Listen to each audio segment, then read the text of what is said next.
mapata ya RDC, spécialiste ya Congo profond, mfumu na mapata, mfumu ya sepela CAA. Ndenge kaka mesala kosepelisa bino chaque année, CAA mosepelisi ya bavion na ya kitoko a proposer pe kokuba ko proposer bino ba service ya kitoko pour na rendre meilleur. Ba voyage na bino partout na République démocratique de Congo mobimba. Ba vol ya bon pikiliki pe ya mokwake ozo voyager na Koko na assurance pour CAA assuraka toujours sécurité pe confort likolo nango bakisa ponctualité oyo esalaka bokeseni na ye. Lelo yo 33 ans mokoka na service ya bakongolais nyonso pe ya bana mboka mokili mobima endima ye 33 ans d'expérience ezan tsaka vedi CAA mojalisi mfumu ya mapata kwanga ya ntolula botikela ngo bakongo kasi masolo ya vio na mapata ya RDC botikela ngo CAA seye yende mfumu. Bon, merci pour la merci pour la télévision, la pour la journée, pour la journée, pour chef de l'État Félix Antoine, c'est que tu le moyen, qui week-end de l'équipe sur la test chimique. Damien Oyo Atali Bongo Emir ya Qatar Oyo Ayaki Bongo na 4 il y a la première visite officielle na une République démocratique du Congo héritier ma opinion ma pas détail. Akomaki na ville ya Kinshasa vendredi na milliers ya matinée pour la première visite officielle na yo na République démocratique du Congo son Altesse Cheikh Tamim Ben Hamad Al Thani émir ya Qatar ayamba makina descente ya avion et paye ya chef de l'État Félix Antoine Tshisekedi Tshilombo. Après accueil moko chaleureux dans l'aéroport, des chefs d'État bazwaki direction ya cité ya Union africaine et pas wapi bazalaki bongo na masolo pendant plusieurs heures pour na oyo etali ba question ya intérêt commun. Boyena bokutani oyo président de la République a remercié son Altesse ya émir pour na ba effort ya médiation pour la résolution ya conflit na est ya République démocratique du Congo na cadre ya processus ya Doha akumisaki pe signature ya Doha le 15 novembre 2025 accord cadre entre gouvernement ya RDC na coalition AFC M23 émir Cheikh Tamim Ben Hamad Al Thani pe chef de l'État Félix Antoine Tshisekedi Tshilombo ba président qui cérémonie ya signature na nzela ya ba ministre sectoriel na bango ya 6 accords bilatéraux protocole oyo ya boyokani ezali mingi na domaine ya ba port entre Qatar Port Management Company Mwani Qatar, État ya Qatar pe Office National de Transport ONATRA, ya République démocratique du Congo. Deuxième protocole d'accord ezali ya coopération na domaine juridique entre ministère ya justice pe État ya Qatar pe ministère ya justice ya RDC. Troisième accord ezali ko viser exemption ya ba visa pour na ba détenteur ya ba passeport diplomatique pe passeport spéciaux entre RDC na Qatar. Mémorandum d'entente entre fonds ya Qatar pour le développement na État ya Qatar puis ministère ya affaires sociales, action humanitaire puis solidarité ya République démocratique du Congo pour na soutien ou ba kopesa na projet na réponse ya urgence multisectorielle RDC Sud Kivu puis les sous yango ezalaki signé. Cinquième protocole d'entente ezali bongo ya coopération na ba domaine ya jeunesse pe ya sport entre gouvernement pe État ya Qatar pe gouvernement ya RDC. Dernier protocole d'accord d'entente ezali établissement ya ba consultation politique pe ba question ya intérêt mutuel entre ministère ya affaires étrangères ya État ya Qatar pe ya ministère ya affaires étrangères pe coopération internationale ya francophonie pe ya diaspora congolaise ya RDC. Demain, Assemblée nationale pour la 4e conférence président P84e réunion ya conseil exécutif ya UPA et seulement qui kitoko pe clôturama qui na ville ya Kinshasa une fois de plus héritier Mapinemi. Misala ya 47e conférence ya président P84e réunion ya membre ya comité exécutif ya UPA et Kobaki weekend eleki ba point ebele et marqué que clôture oyo ya misala mingi élection ya futur président ya comité exécutif oyo eko préparé 48e conférence ya ba président P88e réunion ya ba membre ya comité exécutif yango ekosalema na mois d'octobre novembre 2026 yango mingi etali article 10 alinéa 6 ya charte ya UPA et présidence ya UPA ezali confié na mboka oyo ekoyamba milulu epai wapi milulu ezali kosalema yango mingi après ba concertation ya deux chambres ya parlement ya RDC honorable Jean-Michel Samalukonde Kenge Président ya Sénat ye azalaki désigné lokola président ya comité exécutif ya 48e conférence ya UPA pona année 2026. Ba participants ba décidé que milulu ezali koya ya Union parlementaire africaine ekosalema na octobre pe na novembre 2026 na tina wana secrétariat général ya organisation etikali ya kufungwama pona koyamba ba candidature ya ba pays membres yango ezali kotalisa koyamba milulu ya 48e conférence lieu pe date oyo na début ya ebandeli nyonso ya makambo ya milulu ekozala fixe na boyokani entre pays oyo ekozala élu pona koyamba misala pe secrétariat général ya UPA na ngambo mosusu contenu ya situation sécuritaire na est ya RDC na Soudan pe na Mali ba parlementaire ba membre bazali ko condamner ba acte ba violation ya ba droits de l'homme. Trois pays oyo bazali komema soutien na UPA, République démocratique du Congo, Soudan pe Mali bakumisi signature ya ba différents accords pona bozongisi kimia na RDC. Basengi na ba partenaires internationaux ba soutenir République démocratique du Congo, soutien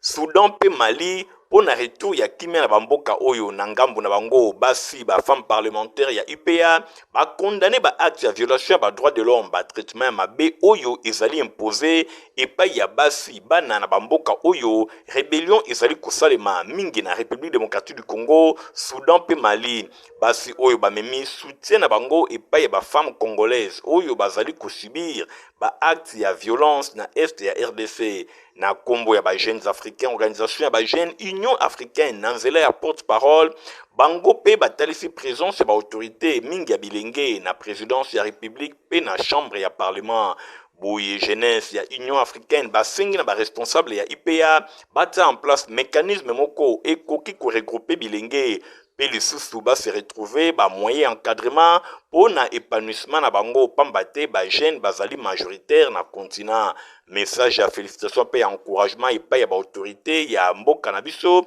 na qualité ya pays d'accueil organisation oyo ya 84e réunion ya comité exécutif pe ya 47e conférence ya ba président ya UPA batalisi gratitude et pa ya ba congolais nyonso pe na ba autorité ya mboka. Président ya Sénat a remercié ba participants nyonso pe atalisi esengo na ye bosimbake na dernier jour agenda ya misala bakabolaki yango na ba commission pona kotala ba faille pe ba embûche nyonso ya fonctionnement ya organisation oyo. Commission politique bazaki na thème consolidation ya souveraineté nationale ya ba pays africains pe développement durable. Boye pona oyo etali ba recommandation commission asengi na ba étape africain ba soutenir RDC na agression oyo azali victime na yango na note moko ya satisfaction de misala oyo esilaki. Premier ministre Madame Judith Suminwa Tuluka ye a accordé audience tepe bayamba ki kuna na ambassadeur Thomas Gedber Ouazali chef ya mission permanente ya Suisse auprès des Nations Unies. Bon un reportage.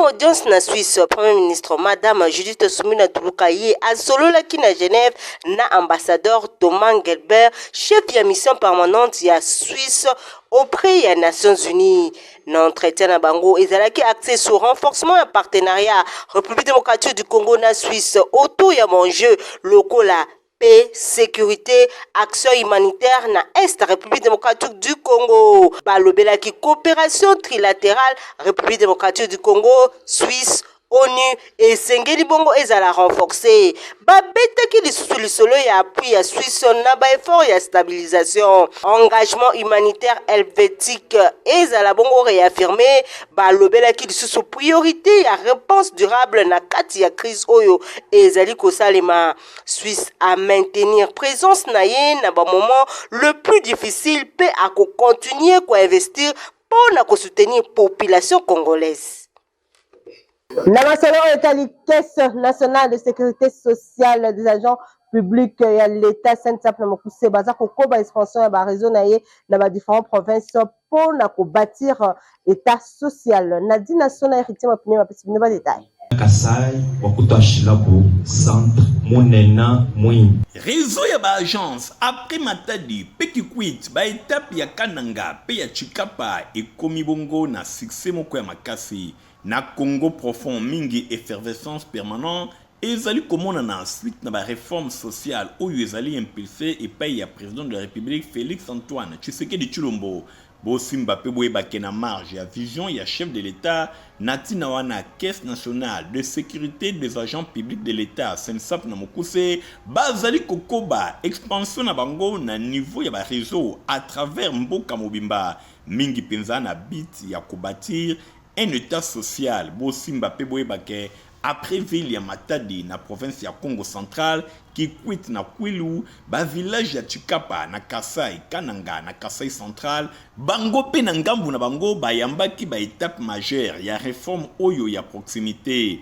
na Chikapa ba équipe ya SENSAP bango balansaki phase préparatoire ya ba travaux oyo ezali kolobela mise en disposition ya terrain pour na ba études techniques pe lisusu ba démarche administrative nécessaire pour la implantation ya prochaine agence na bango kuna na niveau ya province ya Kasai na Kananga réforme sociale oyo et franchir cap moko concret vice-premier ministre pe ministre ya fonction publique pe modernisation ya administration publique pe innovation ya service public son excellence Jean-Pierre Liaou Eboa autorité ya tutelle ya SENSAP yé personnellement a procédé qui na pose ya première pierre mingi penza ya bâtiment administratif ya agence ya SENSAP oyo ezalaki na cérémonie moko officielle et marqua qui peut lisusu lancement ya activité opérationnelle et institution oyo na niveau ya province présence ya SENSAP kuna na intérieur mingi penza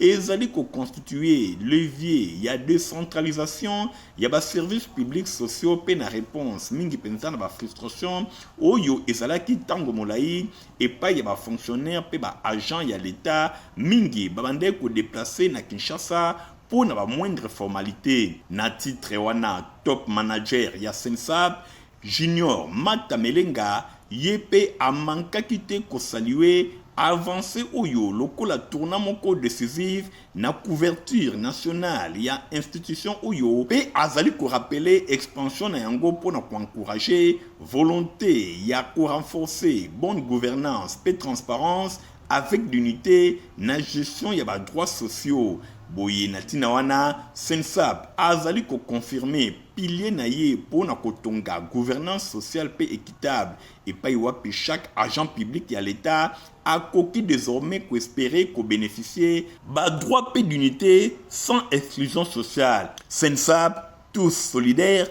tous bénéficiaires.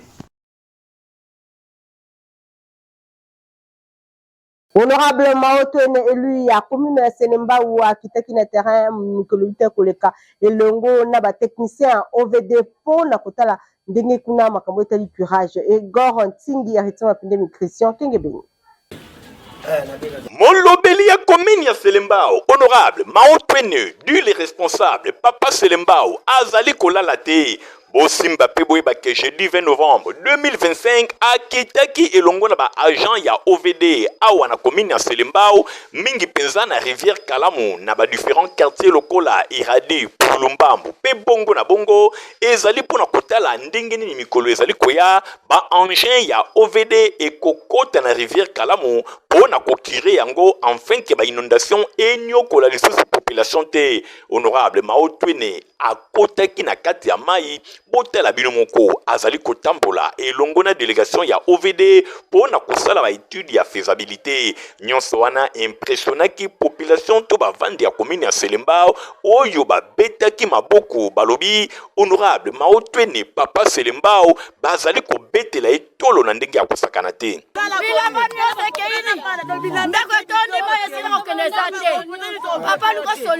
na nsima ya kotambola elongo na ba agent ya OVD kotalatala ndenge nini ba engin ekosala mosala honorable Maotwene papa Selembao azangaki te koloba na micro ya Info Lingala baza sensible na koyoka mbela ya biso ba representant ya peuple nakende komona bango avant-hier pona kosenga soki moyen ezali misala oyo balakisaki ngai ke fallait salama ya kirage na Selembao et banda ko salama parce que ça fait 1 mois passé bapesa ngai tableau na bango ya planning ya ba travaux namona ki DGA tininga pa DPK apesi ingénieur lelo tozali na terrain tana kebeta porte na OVD nde bomoni présence ya bata OVD lelo au total ndenge nini tokokosala mais eloko nazodeplore eza nini nauti kozwa matière na OVD babi fallait pas babanda kokire en amont il fallait wana kokire kuna en aval mpona kopesa nzela na mai tozespere ke d'ici là mosala ekoba tozoyebisa la population ya Selemba bafanda elongo ya rivière Kalamu ke mosala tozosala eza nanga badépannage provisoire mbula ekobeta ta mosusu mwa débordement mpe ya mai ekosalama ekokota na mapango na biso ekokota na bandako na biso mais une solution définitive eza construction ba mur de berge et yango ekosala ke kimia ezala ndenge etongama na stade de 20 mai awa avec yango tokofanda kimia susi ekozala mingi te tosengi na bino gouvernement central na biso na susi boza nango ya kotonga banzela chantier mosusu pene yango so tosali boye tokodevelope milieu oyo botya mbongo na OVD po bamir de verge esalama na tronçon Longonia honorable Maotwene Papa Selembao du les responsables commune Mombaya Selembao bazali simanayo na baction oyo ozali kosala pona ko lutter contre ba inondation tango ba engin ya OVD et kosala mosala tobanzi ke population na yo avandi le long ya rivière Kalamu bakozana kimia merci mingi ozana bénédiction na bango. Parti politique Union Congolaise Ukona Mokuse organisé qui jeudi 20 novembre le vendredi 21 novembre 2025 première session extraordinaire il y a bureau politique na bango nyonso et le kanaki kitoko na siège na bango ezabongo na commune ya Kasavubu. Fabrice Lundombi reportage. Union Congolaise, Ikona Mokuse, parti cher et autorité morale, Daniel Mokoko Samba, organisaki mokolo ya jeudi 20 novembre, puis vendredi 21 novembre 2025, première session extraordinaire ya bureau politique na bango. Nyonso elikaki kitoko, na siège na bango oyo ezwami na commune ya Kasavubu. Honorable Efremine Sumbu, oyo azali secrétaire général ad intérim, azwaki maloba, pona kolobela session oyo pe kotalisa, makambo nini oyo esengeli elobama. Alobelaki ya liboso,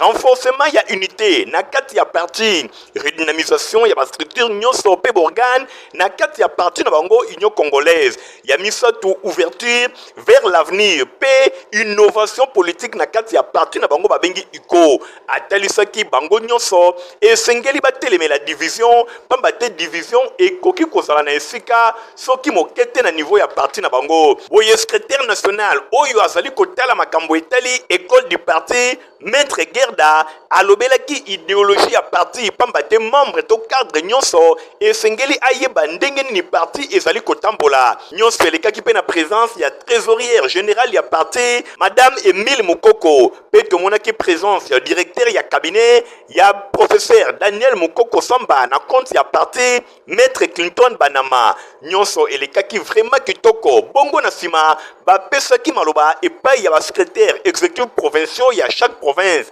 moko sima ya moninga alikaki pona kotalisa ba doléance pe ba difficulté nyonso oyo bazali kokutana na yango na niveau ya ba province boye secrétariat permanent azwi bonne note pe à promettre kosala quelque chose. Cette session extraordinaire n'a pas pour but de regarder en arrière mais de baliser les nouvelles perspectives qui s'ouvrent devant nous. Ces perspectives reposent sur 3 piliers. Renforcement de notre unité interne. 2. La redynamisation de nos structures et organes. Osimba pe boyeba ke pendant 2 jours oyo eloko nini ezelami eyeba na kosalema na niveau ya session extraordinaire oyo ezali liboso ko clarifier implication ya ba décision numéro 16 pe ko harmoniser fonctionnement ya secrétariat permanent ko renforcer discipline pe cohésion na kati ya parti entre ba cadre pe lisusu ko évaluer fonctionnement ya ba structure de base nyonso ko renforcer mécanisme interne pe externe pe lisusu ko renforcer communication na niveau ya parti ezala na ndenge ya malamu nyonso wana pona koluka vision claire partagée na niveau ya parti ko valider officiellement ba configuration ya sika ya secrétariat permanent discipline interne pe externe ba mécanisme nyonso ya communication esengeli eyeba na kotambola na ndenge ya kitoko milulu oyo pendant 2 jours na Union Congolaise elekaki vraiment kitoko etalisi ke qui veut aller loin ménage sa monture ndenge kaka parti iko na bokambemi ya autorité morale Daniel Mukoko Samba ba beti mbela balobi iko toujours liboso. kaka na masolo etali parti politique boyeba ke dynamique pour un Congo fort ya mwana mboka le père Bangila bango ba organiser ki matinée politique samedi 22 novembre n'espace momo kuna na commune ya Selembao héritier Mapine Mezaki na compte info Lingala. Matinée politique ya kafu kafu esalemaki na espace moro oyo ezwami na commune ya Selembao epai wapi président national ya parti politique babengi dynamique pour un Congo fort DCF na mokuse mwana mboka le père Kubangila ye azalaki wana ayaki bongo ko répondre na invitation oyo epesamelaki ye epai ya action de jeunes pour l'émergence du Congo oyo ezali ko kambema epai ya elenge babengi bongo arc-en-ciel Kasongo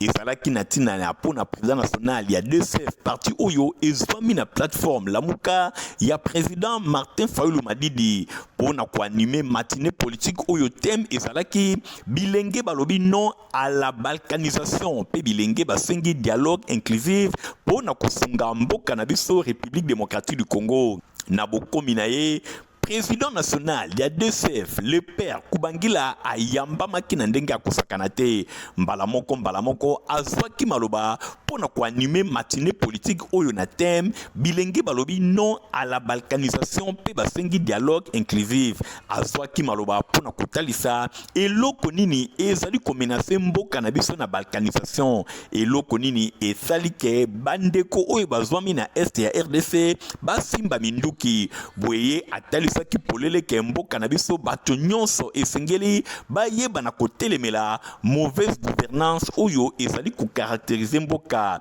corruption pe makambo nyonso ya mabe esengeli eyeba na kosila atalisi polele ke population esengeli ya telema soki population a telemi mauvaise gouvernance oyo ekoyeba na kosila pamba te régime en place ezali kosunga population te na tina wana mboka ezali menacé na balkanisation oyo ezali kosenga dialogue inclusif et banakosalema soki dialogue esalemi te chef de l'état actuel Félix Antoine Tshisekedi Tshilombo akozala responsable ya balkanisation bosimba pe weba ke message ya président le père Kubangila ezalaki capté 565 pe mbala moko a confirmaki arc-en-ciel Kasongo lokola porte-parole ya parti politique babengi dynamique pour un Congo fort DCF na mokuse awa mingi penza na commune ya Selembao boyi mikolo ezali koya activité ya ndenge na ndenge ekosalema lisusu na district ya Funa Mobimba na micro ya Info Lingala boyoka le père Kubangila oyo azali numéro 1 ya dynamique pour un Congo fort DCF na mokuse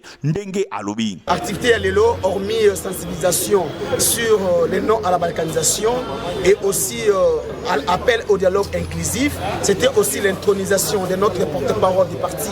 Oyazali Ndeko Arc-en-Ciel, c'est-à-dire oh biso to pesa message na bana mboka ezali kaka eloko moko eloko ezali ete lelo bana Congo bazali sous bon côté mboka ezali presque ya kokabona atato kwa koloba te lelo nous vivons déjà une sorte de balkanisation alors biso bilenge est-ce que tokoki kondima komona lelo mboka na biso ekabona pendant que to ali bilenge nde biso lobaki non ebongi to ya koloba na bana ya Selembao pe bana ya Funa Mobimba ete biso na dynamique pour un Congo pe na lamuka to lobi non na balkanisation mais tozo senga dialogue inclusif. Pourquoi dialogue inclusif? Parce que même bandeko o bazali na est ba o basima ndoki ndeko kone inanga ndeko Kabila bandeko nyonso ba o bazali en exil Katumbi et consort bazali d'accord sur les dialogues. Oui, le père Kubangila et longona parti politique na dynamique pour un Congo fort DCF na mokuse bazali kosala mosala kitoko pona kotambola bisika na bisika ko sensibiliser population batelema pona likambo etali dialogue inclusif yangonde ekosala ke mboka na biso ezala balkanisé te. Coalition de la gauche congolaise Basanganaki samedi 22 novembre Basanganaki matinée politique na terrain GDK dans la commune Lemba pour la préparer marche pacifique oyo bakosala bongo na mois de décembre boye baké union de démocrates congolaises UDC na bokambe ya Jolino Kasanga bango bazalaki valablement représenté na matinée politique oyo Francis Kanza Lokoka ba détail.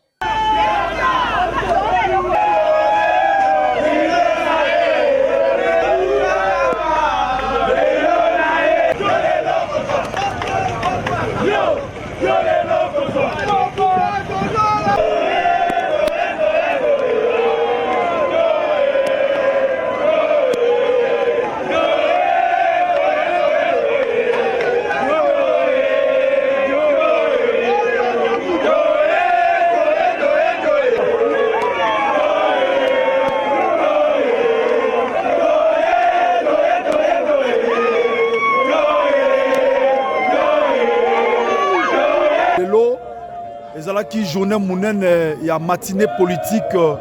oyo coalition de la gauche congolaise oyo ezali plateforme politique monene ekambami na mwana mboka le vénérable honorable président Jean-Marc Kabunda Kabund. Lelo tobongisaki molulu oyo ya matinée politique na tina ya ko sensibiliser population na biso pona makambo ezali ko salama na este pe ba conditions sociales oyo ezali malamu te peuple aza ko souffrir ekambami ya mboka eza malamu te banzela eza malamu te ba fonctionnaire baza ko futama te lifuta malonga te insécurité na mboka ba conditions nyonso eza mabe alors que tangu bozui engagement à co-diriger mboka cela veut dire vous êtes en mesure à répondre à ba besoin de la population. Alors malheureusement c'est pas le cas na bandeko bazali pour le moment co-diriger mboka na biso. Voilà pourquoi matinée politique oyo ebengamaki na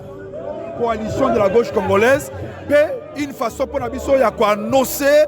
le grand événement oyo ezali koya na mikolo ezali koya oyo ezali marche pacifique et ko salama le 15 décembre parce que tolobi trop c'est trop, trop c'est trop. Le peuple qui hier était une majorité silencieuse, lelo c'est une majorité qui s'élève et qui prend les choses en main. Tolobi que trop c'est trop.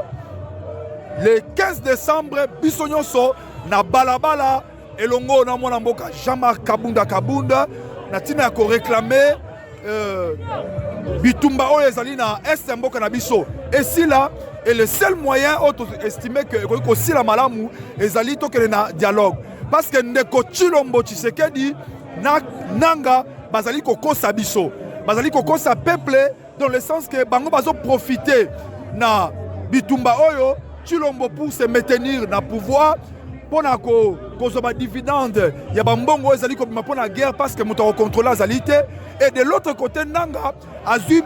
parti oyo ezali na ba richesse azako profiter pena yango mais pendant ce temps peuple azako souffrir. Voilà pourquoi nous disons ça doit s'arrêter, le temps est arrivé, tout doit s'arrêter parce que c'est trop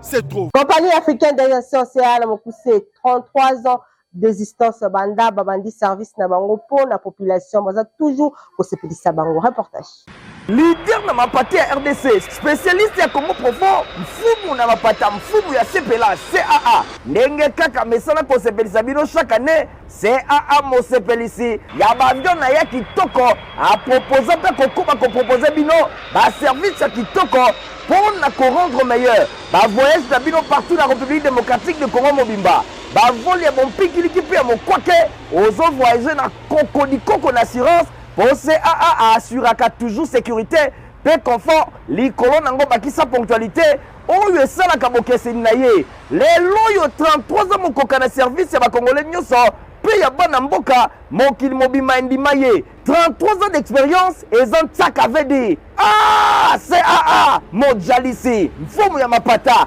Kwanga ya ntolu la botike lango ba Congo, kasi masolo ya vio na mapata ya RDC. Botike lango CAA seye yende mfumu poto balonga po la bana na bino za potiva pa yepe mukolo koko melango bisaka santé ya kitoko.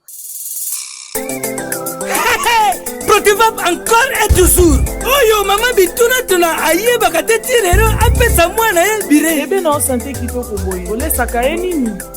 Aliaka Protiva. Soka ba mama nyonso batimbe ya Protiva poto kitoko pona ba bébé pro. Mama soma ye. Mwana na ngai depuis abanda kolia akoli boye. Aliaka kaka Protiva. Protiva. Protéine, vitamine, énergie. Azama yele na classe abela kate alimbaka te. Ba mama, félicitations na bokoneri bana. Protiva, facile à digérer et nourrissant. Ezana protéines, vitamines et énergie.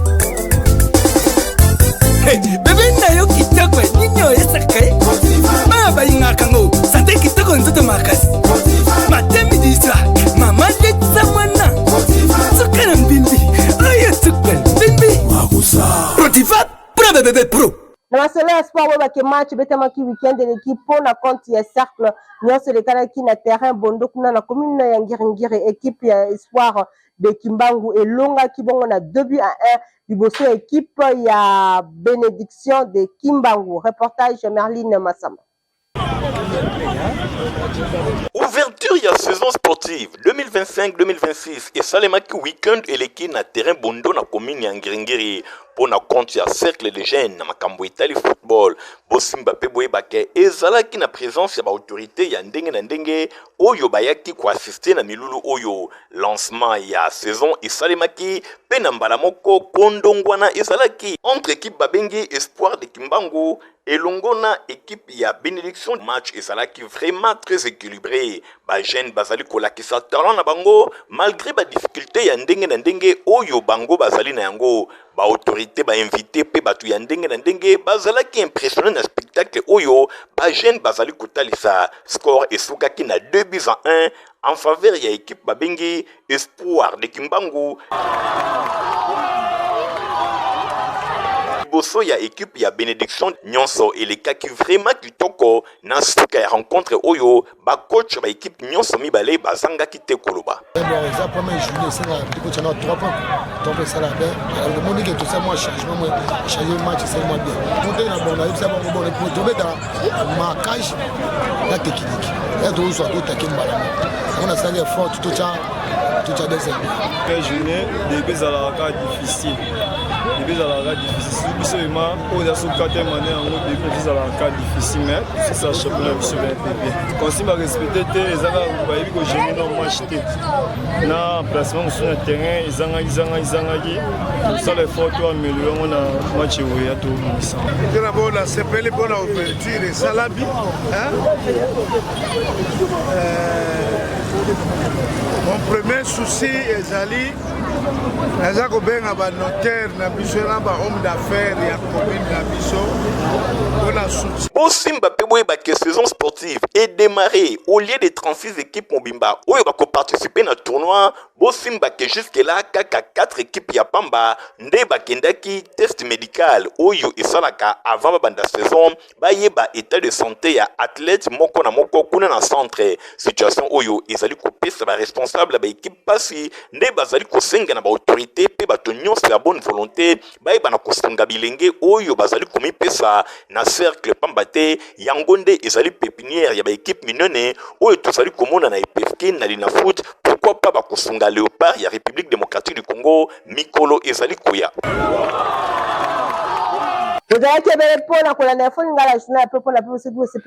Merci. Igor Hunting Matomi Nazaki na sima ya caméra concours rédactionnel ya ba journaliste ya Infolingala Fabrice Lundombi azaki bongo na montage assisté na Francis Kanzalo Koka héritier mapinde mi espérance que je on a notre rendez-vous que vous allez au revoir. Leader na mapati ya RDC, spécialiste ya Congo profond, mfumu na mapata mfumu ya CPLA, CAA. Ndenge kaka mesana kosepelisa bino chaque année, CAA mosepelisi. Ya bandio na ya kitoko, a proposer pe kokuba ko proposer bino, ba service ya kitoko pour na ko rendre meilleur. Ba voyage na bino partout na République démocratique de Congo mobimba. Ba vol ya bon pikiliki pe mo kwake, ozo voyager na Koko d'assurance. Pour CAA assuraka toujours sécurité, pe confort, likolo nango bakisa ponctualité, oyo esalaka bokeseni na ye. Lelo yo 33 ans mokoka na service ya bakongolais nyonso, pe ya bana mboka mokili mobima ndima ye. 33 ans d'expérience ezan tsaka vedi. Ah, CAA mojalisi, mfumu ya mapata, kwanga ya ntolu la botike lango bakongo, kasi masolo ya vio na mapata ya RDC. Botike lango CAA, seye yende mfumu.